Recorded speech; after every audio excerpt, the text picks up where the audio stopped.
যে মহিলাদেরকে মহিলা করবে, পুরুষেরা পুরুষদের করবে। আই থিংক আপনি খুব ভ্যালিড পয়েন্ট মেড আউট করেছেন, যে কারণে মাননীয় আইনমন্ত্রী দাঁড়িয়েছেন।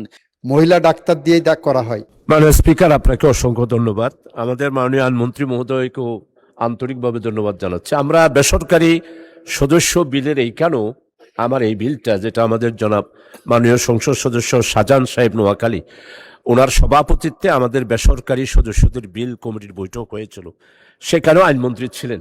মানে স্পিকার, আমার মনের বড় জ্বালা হলো, আমি 2004 সালেই এই বিলটা মহান সংসদে উত্থাপন করেছিলাম এবং পাশের জন্য অলরেডি টেবিলও এসেছিল।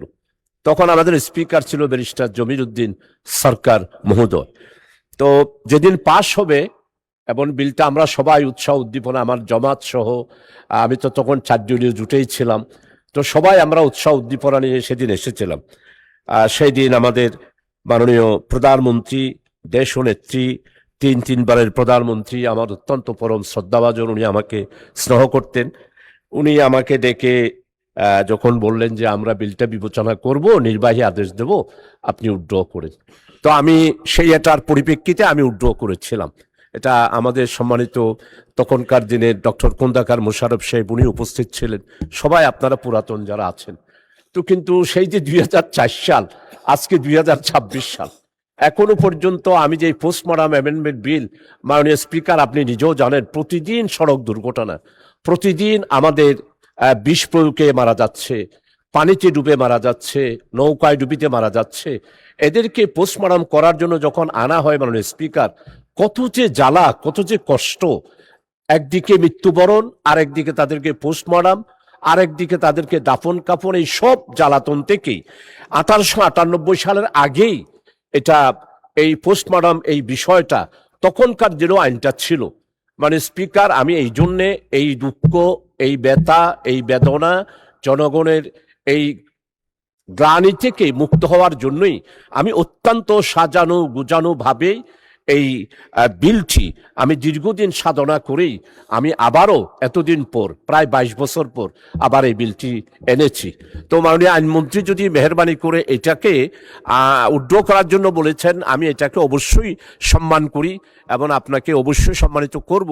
কিন্তু আমার এই বিলটা যদি আপনি একটু কমিটিতে গিয়ে বিবেচনা করে আমারগুলোও যদি এইখানে অ্যাড করেন, যে মহিলাদেরকে মহিলা করবে, পুরুষেরা পুরুষদের করবে, আর কেউ যদি পারমিশন নিয়ে বলে যে আমি মামলা করব না, আমার এই লাশটাকে, যে অ্যাক্সিডেন্ট হয়েছে তাকে সরকারের পক্ষ থেকে অনুমতি দিয়ে আমাকে দাফন করা হোক, এইভাবে করে 8টা সংশোধনী আমি মাননীয় স্পিকার দিয়েছি মানবতার স্বার্থে, আমাদের জনগণের দুঃখ ব্যথা বেদনা লাঘবের স্বার্থে। আমার এটা যদি বিবেচনায় নেন, কমিটিতে যদি বিবেচনার জন্য নেন, তাহলে আমি অত্যন্ত বাধিত হব মাননীয় স্পিকার। এটাই আমার পক্ষ থেকে আবেদন মাননীয় স্পিকার। আই থিংক আপনি খুব ভ্যালিড পয়েন্ট মেড আউট করেছেন, যে কারণে মাননীয় আইনমন্ত্রী দাঁড়িয়েছেন কিছু বলার জন্য। মাননীয় আইনমন্ত্রী। আপনাকে ধন্যবাদ। আপনার মাধ্যমে অন্য সংসদ সদস্যকে ধন্যবাদ। উনি ভ্যালিড পয়েন্ট উত্থাপন করেছেন, এ বিষয়ে কোনো দ্বিমতের জায়গা আমি রাখি নাই। আমরা যেটা বলতে চাচ্ছি, উনি যে প্রশ্নটা এনেছেন এটা বর্তমানে প্র্যাকটিস আকারে ওইভাবেই চলে। মহিলা ডেড বডিকে অটোপসি করা হয় যখন, পোস্টমর্টেম করা হয় যখন, তখন সেই সম্মানটা দিয়েই করা হয়, মহিলা ডাক্তার দিয়েই করা হয়। হাজতখানায় গেলে মহিলা পুলিশ দিয়ে ডিল করা হচ্ছে, এটা আমাদের প্র্যাকটিসের পার্ট করা হয়েছে। এবং আমাদের মাননীয় সাবেক প্রধানমন্ত্রী বেগম খালেদা জিয়া বলেছিলেন আপনার কাছে, যেটা অ্যাডমিনিস্ট্রেটিভ অর্ডারে করা হয়েছে, তখন থেকে এটা অ্যাডমিনিস্ট্রেটিভ অর্ডারে চলছে। এবং আপনি 22 বছর যখন অপেক্ষা করেছেন, আর কিছুদিন অপেক্ষা করেন, কারণ আমাদের 30শে জুনের দেখেন, আমরা লিখিতভাবে মাননীয় স্পিকারকে অবহিত করেছি যে এটা আমাদের বিবেচনায় নিয়েছি, এর সাথে আরো কিছু সিআরপিসির অ্যামেন্ডমেন্ট সহ আমরা একসাথে উপস্থাপন করব এবং আপনার এইটাকে হুবহু এভাবে আনার চেষ্টা করব।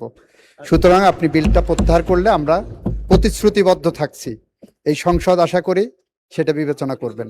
আপনাকে ধন্যবাদ। ধন্যবাদ মাননীয় আইনমন্ত্রী। মাননীয় সদস্য